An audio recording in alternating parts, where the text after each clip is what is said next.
प्रिय मित्रों, नमस्कार। आप सभी का हमारे YouTube चैनल पर स्वागत है। मित्रों, जैसा कि आप लोग जानते हैं कि इस समय हम लोग इंडियन ज्योग्राफी यानी भारत का भूगोल जैसे विषयों का अध्ययन कर रहे हैं। इसमें हम लोगों ने जो है अब तक काफी वीडियो अपलोड कर चुके हैं। ये आज हमारा जो है भारतीय कृषि से संबंधित लास्ट वीडियो होगा। ठीक है, तो हमारे जो अध्याय भारतीय कृषि से संबंधित था उसमें यहाँ आज हम लोग जो है लास्ट वीडियो ये हमारा होगा।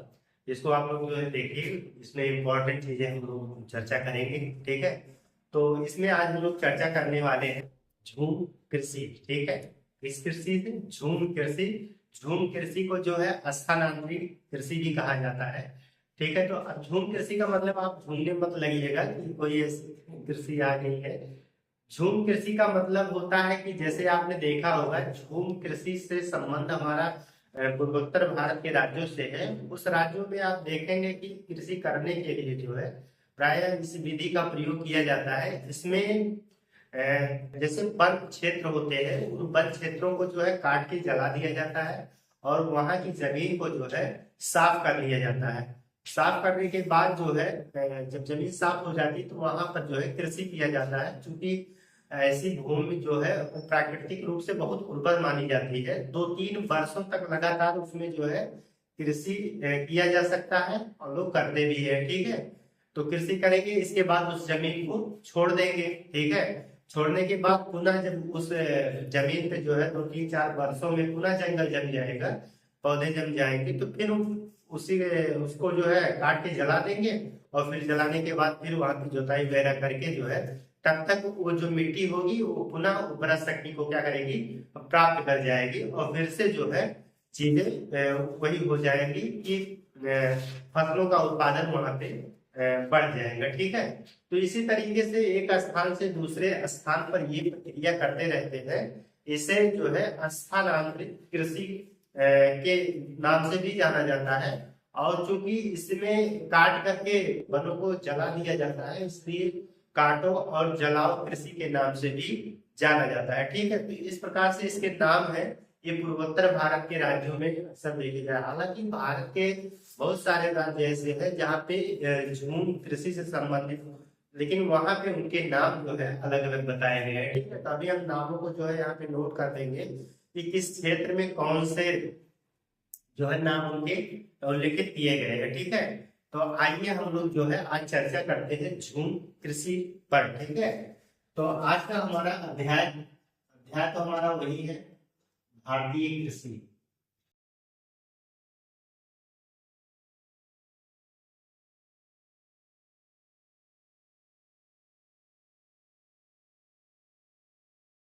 आज हम लोग पढ़ेंगे यहाँ झूम कृषि।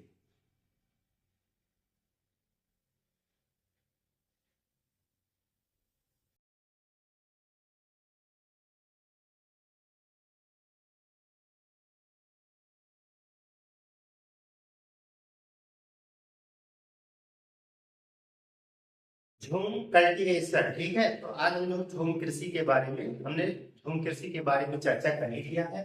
तो उसमें जो महत्वपूर्ण पॉइंट है उनको हम लोग नोट करेंगे। ठीक है, तो यहाँ पे नोट करिए,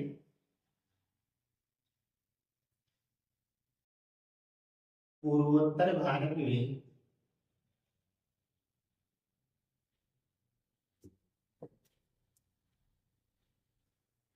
यह कृषि की जाती है। इसे स्थानांतरित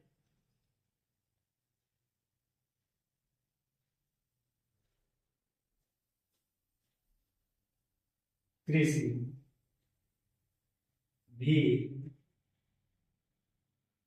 कहा जाता है। ठीक है, तो चूंकि एक स्थान से दूसरे स्थान पर इस कृषि की जा रही है, इसलिए इसे स्थानांतरण कृषि भी कहा जाता है। ठीक है, तो स्थानांतरण का स्थानांतरणशील यहाँ पे आप लोग नोट कर लीजिएगा, यहाँ सील बढ़ा लीजिएगा, ये लिखने का तरीका है। ठीक है, तो जो है इसे स्थानांतरणशील कृषि भी कहा जाता है। ठीक है, इसको आप लोग जो है एक स्थान से दूसरे स्थान पर ये कृषि की जाती है। ठीक है, तो इसके अंतर्गत क्या होता है इसके अंतर्गत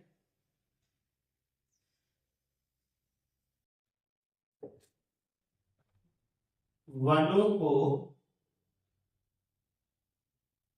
पहले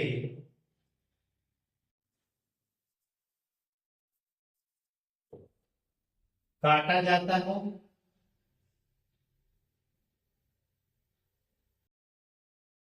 और फिर जला दिया जाता है।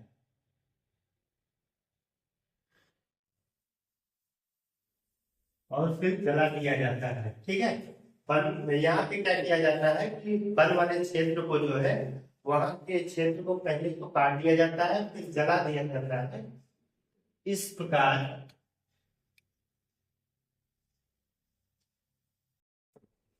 इस राख युक्त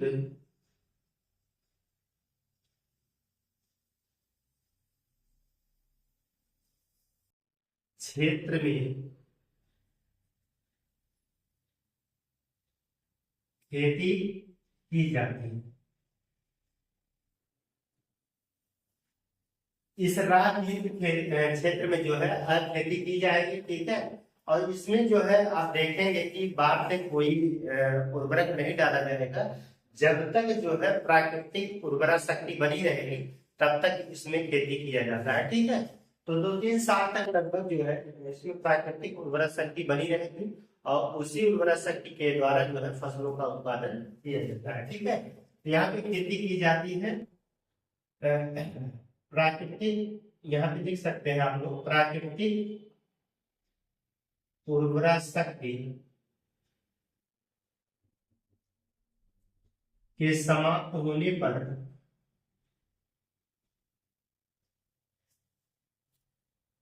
पुनः ऐसे दूसरे क्षेत्रों का चुनाव किया जाता है।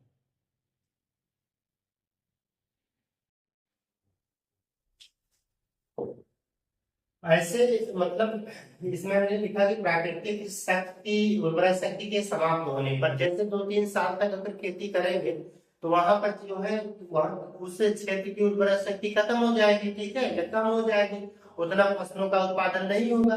तब उसके बाद क्या होगा, तो इसी प्रक्रिया के द्वारा दूसरे क्षेत्र पे जो है बगल के क्षेत्र में या दूसरी जगह के क्षेत्र पे जो है ये लोग क्या करेंगे, फिर वहीं पे वन को काटेंगे, जलाएंगे और फिर वही प्रक्रिया करेंगे। तो हमने कहा कि ऐसे समाप्त होने पर दूसरे ऐसे क्षेत्रों का जो है चुनाव कर लिया जाता है, वहां पे कृषि की जाती है, ठीक है। ये बातें समझ में आ गई, ठीक है। लेकिन चाहे उन्होंने पहली बार जो है, ठीक है, पहली बार किया था मान लीजिए, या इसके पहले जो किए थे, तो वो 2-3 सालों में उसको खुला छोड़ देंगे लोग, ठीक है, खेती करने वाले तो छोड़ देंगे। तो फिर क्या होगा कि वहां पे झाड़ियां या पौधे जम जाएंगे और तो फिर झाड़ियां और पौधे जम जाएंगे। कहने का मतलब है कि वो प्राकृतिक रूप से पुनः उर्वर हो जाएगी और उर्वर होने के बाद क्या होगा, फिर वही प्रक्रिया यहाँ पे अपनाई जाएगी, ठीक है।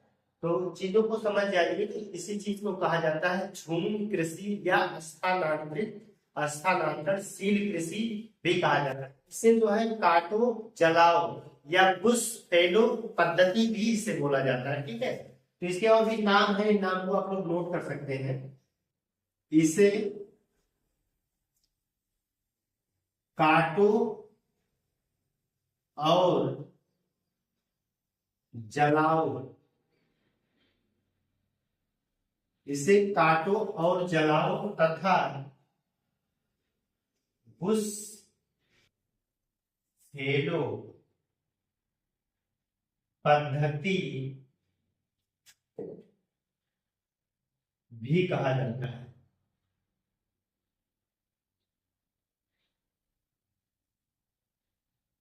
ठीक है। तो इसे बुश फैलो पद्धति भी कहा जाता है। तो इस चीज को आप लोग जो है नोट कर सकते हैं। ये चीजें कहाँ तक ज्यादा पूर्वोत्तर भारत में ये चीजें ज्यादा देखने को मिलेगी। हालांकि भारत में और भी जगहों पर जो है झूम या झूमी कृषि जो है देखने को मिलेगी, लेकिन जो है उनके अलग अलग क्षेत्रों में अलग अलग नाम है, अब उन नामों को नोट करेंगे। इतना हम लोग जो है नोट कर लीजिए, इसके बाद हम एक टेबल बना लेते हैं, उस टेबल के माध्यम से चीजों को समझते हैं, ठीक है। तो इसका स्क्रीनशॉट ले सकते हैं आप लोग।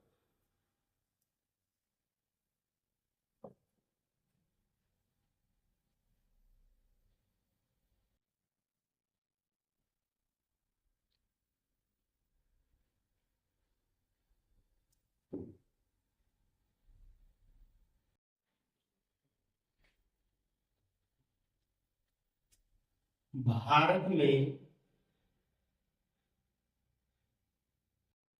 झूम कृषि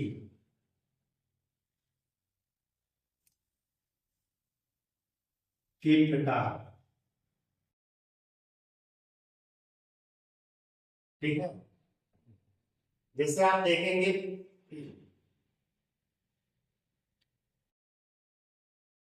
पूर्वोत्तर भारत के राज्य, पूर्वोत्तर भारत के राज्य जो है आप देखिएगा कि असम, मेघालय, नागालैंड, मणिपुर, इनमें जो है इन राज्यों में इसे क्या कहा जाता है, झूम कृषि, झूम या झूमिंग कुछ भी कह सकते हैं कृषि, ठीक है। इसको झूम या झूमिंग कृषि नाम दिया जाएगा, ठीक है। आप फिर देखेंगे कि पश्चिमी घाट में इसे क्या कहा जाता है, पश्चिमी घाट, पश्चिमी घाट में इसका क्या नाम दिया गया है, तो कुमारी कहा जाएगा, कुमारी। पश्चिमी घाट भारत के पश्चिम तट पे देखेंगे, अरब सागर वाले तट पे, तो वहां पे जो इस प्रकार की कृषि की जाती है, मतलब वनों को काट के जलाना, फिर ठीक है उस क्षेत्र पे कृषि करना, तो उस चीज को क्या कहा जाता है, तो उस चीज को क्या कहा जाएगा, कुमारी कहा जाएगा, ठीक है। क्या कहेंगे, कुमारी कहेंगे, ठीक है। जैसे आप देखेंगे कि राजस्थान, यानी कि राजस्थान का वो भी दक्षिण पूर्व क्षेत्र को क्या कहा जाएगा, दक्षिण पूर्वी राजस्थान। तो यहाँ पे इसको वलारा कहते हैं, वालरा, ठीक है, वालरा या वलारा, ठीक है। तो इस चीज को जो है यहाँ पर वलारा कहेंगे, कि जैसे राजस्थान का अगर दक्षिण पूर्वी राजस्थान है, तो उस क्षेत्र में जो है झूम की कृषि को क्या कहा जाएगा, वलारा नाम दिया जाएगा, ठीक है। तो अगर आप देखेंगे आंध्र प्रदेश में क्या नाम दिया जाता है, तो आंध्र प्रदेश, ठीक है। तो आंध्र प्रदेश में इसका नाम जो है पोंदू, ठीक है। क्या नाम दिया जाएगा, तो पोंदू नाम दिया जाएगा, या पोंदू कहीं कहीं लिखा होगा तो पोंदू भी कहा जाएगा, ठीक है, पोंदू या पोंदू, ठीक है। तो सही है, इस चीज को आपको समझ गए, ठीक है। आप देखेंगे कि उड़ीसा में इसे क्या कहा जाता है, उड़ीसा में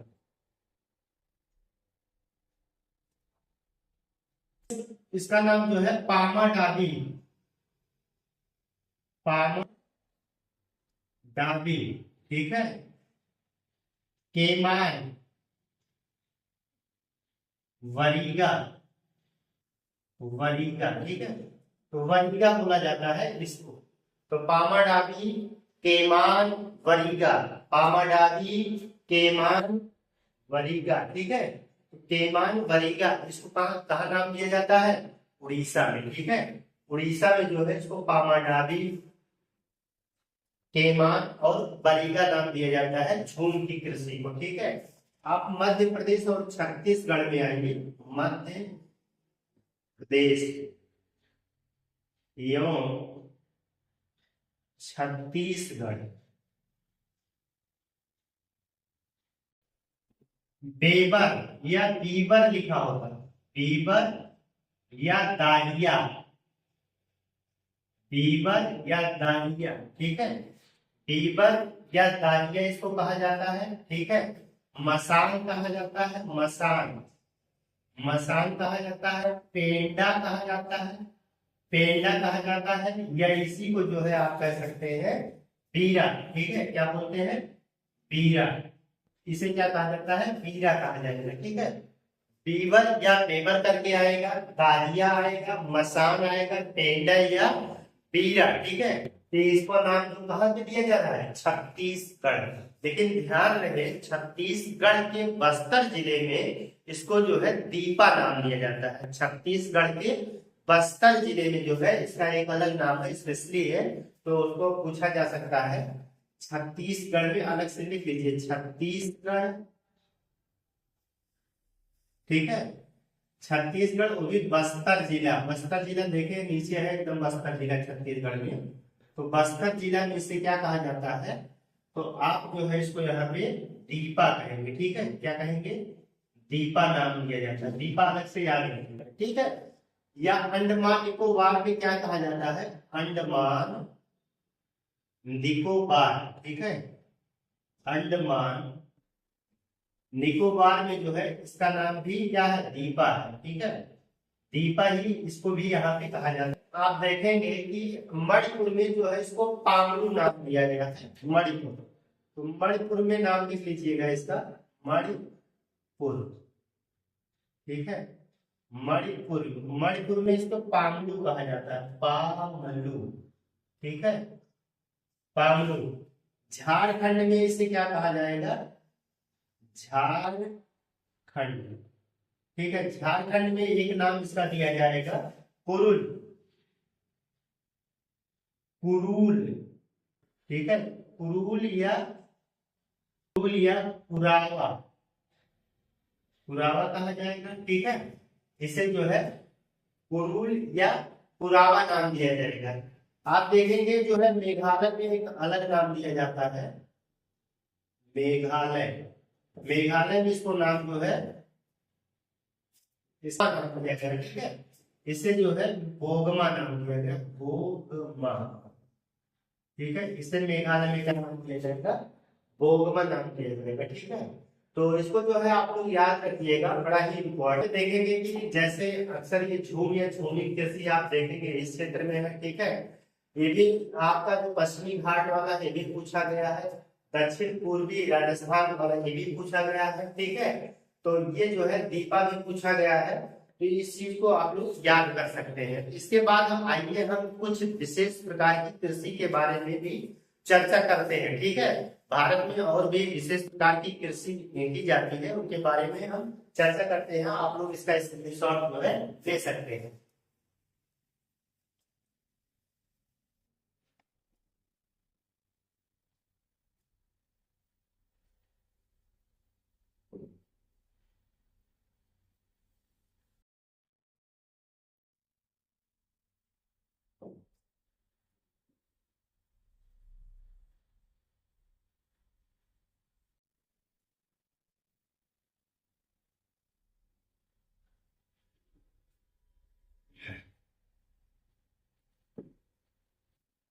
यहाँ पे जो है कृषि के विशेष प्रकार, ठीक है। कृषि के विशेष प्रकार,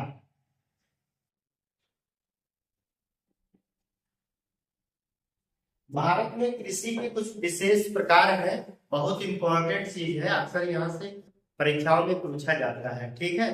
तो इसलिए जो है इसको आप लोग जो है विधिवत तैयार कर लीजिएगा, रट लीजिएगा, बड़ा इंपॉर्टेंट है। जैसे आपसे पूछा जाता है विटीकल्चर, विटीकल्चर क्या है? तो आप कहिएगा कि जो है ये अंगूर के उत्पादन से है, अंगूर के उत्पादन से है, ठीक है।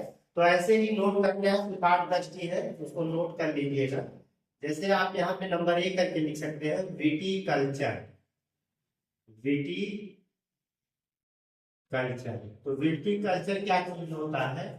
अंगूर उत्पादन से, ठीक है, अंगूर उत्पादन से है, इसको समझ लिया। अंगूरों का उत्पादन जो है, जब इसे जो है आप देखेंगे कि व्यापारिक दृष्टि से या व्यापारिक उद्देश्य से किया जा रहा है, तो उसको बोला जाएगा विटीकल्चर, ठीक है, या विटीकल्चर।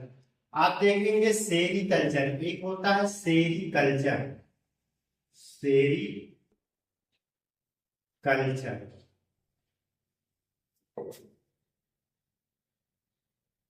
रेशम उत्पादन से, रेशम उत्पादन, ठीक है।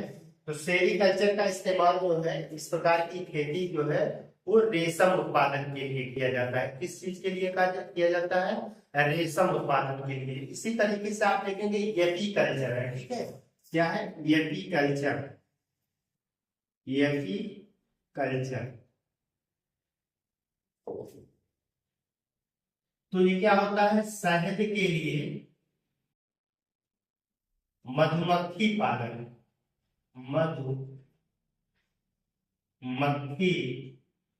पालन, ठीक है। शहद के लिए जो है मधुमक्खी पालन, शहद, ठीक है। शहद आप लोग जानते ही होंगे, ठीक है।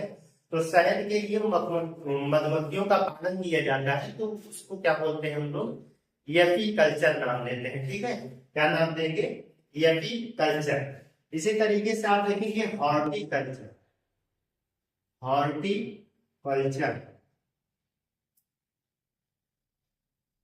हॉर्टिकल्चर अक्सर यहाँ से परीक्षाओं में पूछा जाता है। तो यहाँ पे जो है फल उत्पादन, ठीक है, फल उत्पादन से है या फलों उत्पादन से, ठीक है। फलों के उत्पादन से जो है हॉर्टिकल्चर लाया जाता है। आप देखेंगे इसके बाद फ्लोरिकल्चर होता है, फ्लोरी मीन्स फ्लावर, ठीक है। तो फ्लोरिकल्चर, फ्लोरिकल्चर आप देखते हैं, फ्लोरिकल्चर फूलों के उत्पादन से है, फूलों के उत्पादन, फूलों के उत्पादन लिख सकते हैं, या यहाँ पे आप देखिए फूलों का उत्पादन, ठीक है। यहाँ फलों का उत्पादन कर लीजिएगा, उत्पादन, उत्पादन बढ़ा लीजिएगा, ठीक है। यहाँ पे जो है फलों का उत्पादन, यहाँ फलों का उत्पादन, यहाँ फूलों का उत्पादन आप लोग कर सकते हैं। जैसे आप देखेंगे ओलवी कल्चर, ठीक है। ओलवी कल्चर, ओलवी कल्चर का मतलब ये होता है जैतून का तेल होता है, तो जैतून उत्पादन के लिए ओलवी कल्चर होता है, ठीक है।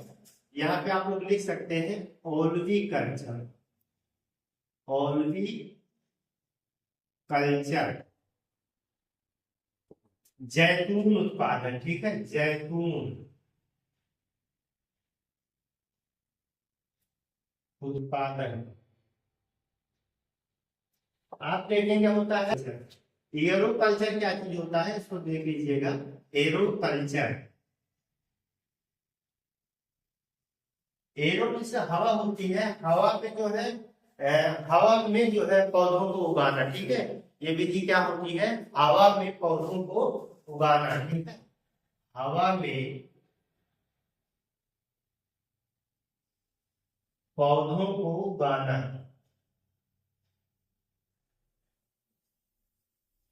इसको क्या बोला जाएगा?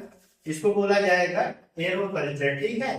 आप देखिए हमने बताया कि 8 नंबर पे एक लिखिए पोमोलॉजी, पोमोलॉजी, पोमोलॉजी। पोमोलॉजी का संबंध जो है आप देखेंगे फल विज्ञान से है, ठीक है, फल विज्ञान। इसका संबंध जो है फल विज्ञान से, इसको जो है अच्छा नोट कर सकते हैं, ओलरी कल्चर। हॉर्टिकल्चर का मतलब होता है कि ऐसे पौधे जो जमीन पे फैले होते हैं, ठीक है। ज्यादातर आप देखेंगे कि जमीन पे फैले हुए ऐसे पौधे होते हैं जो सब्जियां का उत्पादन करते हैं। किस चीज का उत्पादन करते हैं? सब्जियों के उत्पादन करते हैं। तो यहाँ पे आप लोग नोट कर सकते हैं कि जमीन पर फैलने वाले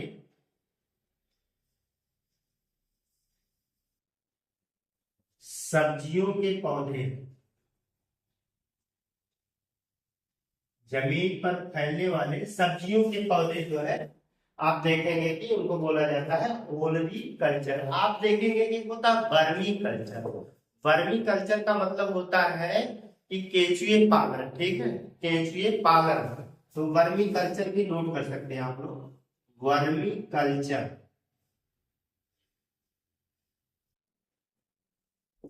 वर्मी कल्चर को आप लोग जो है केंचुए पालन, केंचुए पालन, ठीक है, यहाँ पे इसको जो है आप लोग केंचुए पालन भी दिखा सकते हैं, ठीक है, केंचुए पालन। ये चीज हम लोग छोड़ रहे हैं। यहाँ पे 11 नंबर में पिसी कल्चर बड़ा इंपॉर्टेंट होता है। पिसी कल्चर लिख लीजिएगा, पिसी कल्चर, पिसी कल्चर का इस्तेमाल हम लोग जो है, या पिसी कल्चर जो विधि है इसमें जो है आप देखेंगे मत्स्य पालन से, मत्स्य पालन, ठीक है, यहाँ बढ़ा लीजिएगा मत्स्य पालन। और जो इम्पोर्टेंट हम लोगों को लगा, ठीक है, हमें जैसा महसूस हुआ कि आप लोगों को एक इम्पोर्टेंट चीजों को बता दिया है, इसको पुनः एक बार रिवाइज कर लेते हैं। बीटी कल्चर अंगूर उत्पादन से है, ठीक है, सेरीकल्चर रेशम उत्पादन से है, हॉर्टिकल्चर फलों के उत्पादन से है, जैसे बागानों में, ठीक है, बागान वगैरह लगाए जाते हैं उनके लिए हॉर्टिकल्चर शब्द का इस्तेमाल होगा। और एपीकल्चर का मतलब शहद के लिए मधुमक्खी का पालन, ठीक है, मधुमक्खियों का पालन आप लोग देखते होंगे, हम लोगों को गाँव में जो है देखा जाता है कि बड़े बड़े जो है छोटे छोटे डिब्बे बना के रखे जाते हैं खेतों में, तो वहां पे जो है इस तरीके से मधुमक्खियां वहां पे लगी रहती हैं और अपने छत्ते को लगाए रहती हैं, तो उसमें से जो है शहद निकाला जाता है, तो हम उस चीज को एपी कल्चर के अंतर्गत रख देते हैं, ठीक है। फ्लोरिकल्चर का मतलब है फूलों का उत्पादन, ठीक है, आप देखेंगे बहुत बड़े पैमाने पर जो है फूलों का उत्पादन किया जाता है, तो वो फ्लोरिकल्चर। ओलिविकल्चर, ओलिवी जो है आप देखेंगे जैतून के तेल से संबंधित है, ठीक है, तो जैतून का तेल हो गया। एरोकल्चर का मतलब होता है कि जैसे आप देखेंगे हवा में पौधे को उगाना, और एरोकल्चर के बाद एक हाइड्रोकल्चर भी होता है, ठीक है, एक होता है हाइड्रोकल्चर। हाइड्रोकल्चर का मतलब होता है जल में पौधों को उगाना, ठीक है। अब यहाँ से कनेक्ट कर सकते हैं कि जैसे एरोकल्चर वैसे हाइड्रोकल्चर। हाइड्रोकल्चर का मतलब होता है क्या, हाइड्रोकल्चर का मतलब होता है कि हवा में पानी में जो है या जल में जो है पौधों को विकसित करना, ठीक है। पोमोलॉजी क्या है, ये पौधों से फलों से संबंधित विज्ञान कहलाता है। ओल्ट्रीकल्चर क्या है, जमीन पे लेटने वाले या जमीन पे फैलने वाले पौधों को जो है आप कह सकते हैं कि सब्जियां होती है, अक्सर इसमें सब्जियां आती हैं, ठीक है, तो उन सबको यहाँ पे। वर्मी कल्चर बड़ा इंपॉर्टेंट है, ठीक है, एक केचुए का पालन होता है, वर्मी कंपोस्ट इसी से बनाई जाती है, ठीक है, यहाँ चीजों को कनेक्ट कर सकते हैं। इसी कल्चर आप देखेंगे कि मत्स्य पालन से संबंधित चीजें होती है। तो मित्रों आज हम लोगों ने जो है इस पे चर्चा किया, बड़ा इंपॉर्टेंट टॉपिक था, ठीक है, यहाँ से चीजें आती हैं, इसको नोट कर लीजिएगा, परीक्षाओं में अक्सर इन बातों को इसी तरीके से सुमेलित करने के लिए आता है। हम लोग मिलते हैं एक नए बेहतर क्लास के साथ, तब तक के लिए धन्यवाद।